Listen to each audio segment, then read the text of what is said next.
All right, I played 500 Rivals games in Hockey Ultimate Team for NHL 22. We're going to go over all the rewards that I got. Now, this had me think every single feature that has been in Hockey Ultimate Team since the beginning of the mode has successfully gotten worse over time. And I want to provide an example of how this happens in almost every single feature that they put into the game. Let's go back to NHL 19. Milestones are still in the game, and I believe it was the first year they actually flushed them out and gave us legitimate milestones for Hockey Ultimate Team. Here are the rewards that you would actually get if you completed these milestones. Score 2,000 goals in Hockey Ultimate Team. Not an easy feat. Takes a lot of time. You get a 91 icon Mike Gartner, who was actually cracked. Well before Rivals was a thing, there was online seasons. And if you got to Division 1, you got a free 90 Tim Horton. Now, obviously, this meant that a lot of players had the same teams or had players that were on the same team. But what if you just gave us a few options for each of these milestones and allowed us to choose? Please, EA. Guaranteed rewards. I know that you can't stand them, but I will keep harping on it until you actually give us cards instead of just useless packs. Here are the packs I got for playing 500 Rivals games. 500 Rivals games. That's it. All right, let's go see what we get for playing 500 of these things. Huh? What are we thinking, boys? Do you think we get over? Do you think we get over, do we think we get a purple?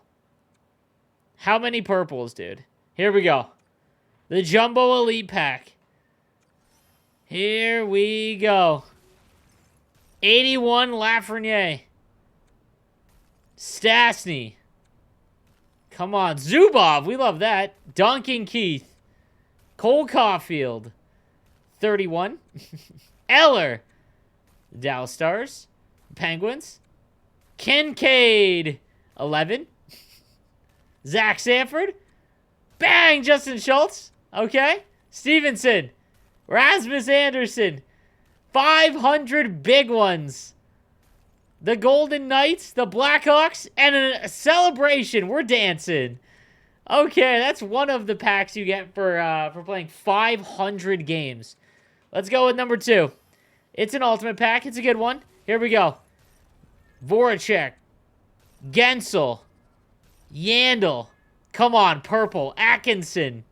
Timo Meyer. We love that, dude. Roman Yossi. Comtois. Dylan Cousins. Bang! 80 Kevin Kakko. Dadonov. Dude, their team didn't even want him. I don't want him in my packs. Klingberg. Come on. One purple. We're looking for a purple. Come on. Josh Anderson. Dubé. Colton Sissons. Horquist. We're down to the last one. Bang! 500 big ones. Oh my good God. EA has got to fix this immediately. Absolutely abysmal. Alright guys, so let's talk about milestones and what could be changed about them. Like I said, in prior games, they were better. I mean, you would get a free icon card just for completing these. You knew what was coming. You got coins and whatnot leading up to it. And you also got a loan card of that card that you were eventually going to acquire in NHL 19, so you could at least test them out. This just does not make any sense. I don't understand why EA would go away from, or at least limit what we're going to acquire. What's even more insane is that these are untradeable. And it kind of leads me back to the same problem that I just simply cannot understand. I can't get a straight answer for it. I don't understand. I used to think that maybe they were trying to protect the market, but there's 4 separate cons, and there's been a lot of talk about cross-console in NHL 23, obviously, because I think it's necessary.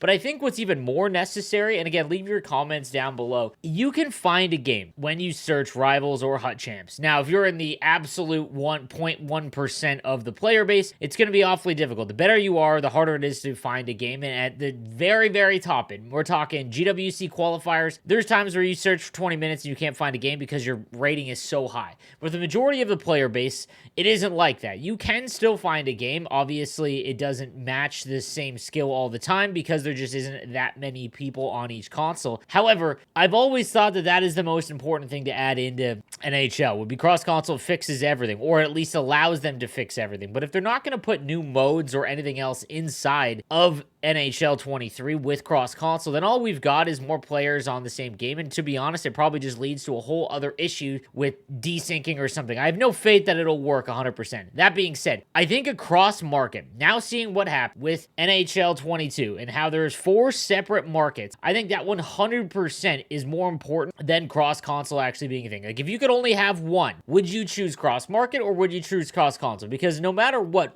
if you're still playing the game, the cards that come out, they really don't matter because you're just not going to find them. Right now, in total, there is 3,964 items in total. That includes silvers, bronze, all of it. That's just so low. No matter what, no one's ripping packs, or not enough people are. You're not getting the right good amount of coins for huge pulls. I think a cross market would make the game better if they're not going to add new modes, because I need to add this in. If they are going to add in cross console in NHL 3, and that's not proven to be anywhere, I haven't seen any confirmation like that. It's just assumed. If they're not going to add new modes in, like draft champs, bring it back, things like that, it really doesn't have the big gigantic benefit that I think everyone thinks it's going to have. I think that if you're not going to have that, a cross market for this next year would be better. But in a perfect world, they both just come, but I just don't see that happening. I don't really have faith that it's going to happen, but we'll have to wait and see, guys. I hope it does, because if that's the case, hopefully we can get rid of these stupid untradables. I mean, guys, I don't understand how I put in 100. If you were to play 500 rivals games,